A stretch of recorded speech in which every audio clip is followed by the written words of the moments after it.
Plusieurs villes de Syrie, dont Damas, ont une nouvelle fois été la cible de tirs israéliens. Les médias syriens, dont l'agence officielle Sana, ont fait état d'au moins 4 civils tués et de plusieurs blessés à la suite de ces frappes. Tel Aviv affirme toutefois que les cibles étaient exclusivement des installations militaires.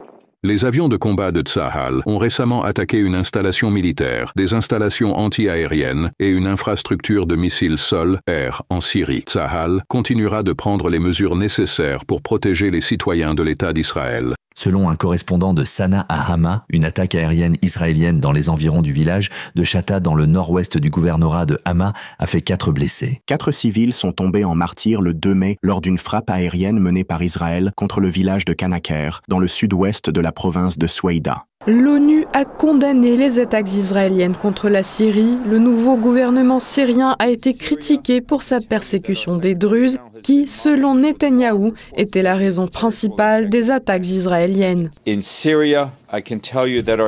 En Syrie, je peux vous dire que le secrétaire général suit avec inquiétude les violences rapportées dans la banlieue de Damas, dans le sud du pays, notamment les rapports faisant état des victimes civiles et d'assassinats de membres de l'administration locale. Le secrétaire général condamne toute violence contre les civils, y compris les actes qui pourraient attiser les tensions interconfessionnelles. En l'occurrence, il condamne également la violation par Israël de la souveraineté de la Syrie, incluant les récentes frappes aériennes à proximité du palais présidentiel à Damas. Il est essentiel que ces attaques cessent et qu'Israël respecte la souveraineté, l'intégrité territoriale et l'indépendance de la Syrie.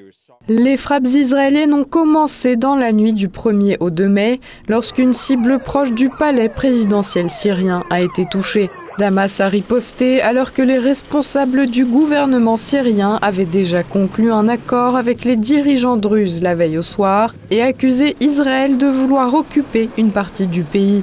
Le fait qu'un certain accord a été trouvé avec les druzes a été une fois de plus souligné par le responsable de la sécurité du camp de Damas. Nous sommes parvenus à un accord avec les habitants de Jaramana pour qu'ils remettent leurs armes au gouvernement. Tout le monde devra respecter les règles gouvernementales. Les forces de sécurité entreront dans la zone pour assurer la sécurité et mettre en place des postes de contrôle autour de Jamarana afin d'empêcher l'entrée de groupes perturbateurs.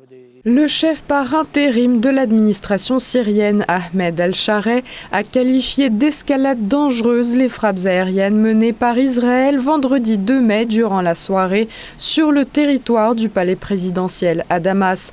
C'est ce qu'a déclaré le bureau d'Al-Shareh dans un communiqué. La présidence de la République arabe syrienne a condamné avec la plus grande fermeté le bombardement du palais présidentiel hier par l'occupant israélien, ce qui constitue une grave escalade contre les institutions et la souveraineté de l'État, soulignant que cette attaque condamnée reflète la poursuite de mouvements imprudents qui cherchent à déstabiliser le pays et à exacerber les crises sécuritaires et visent la sécurité nationale et l'unité du peuple syrien.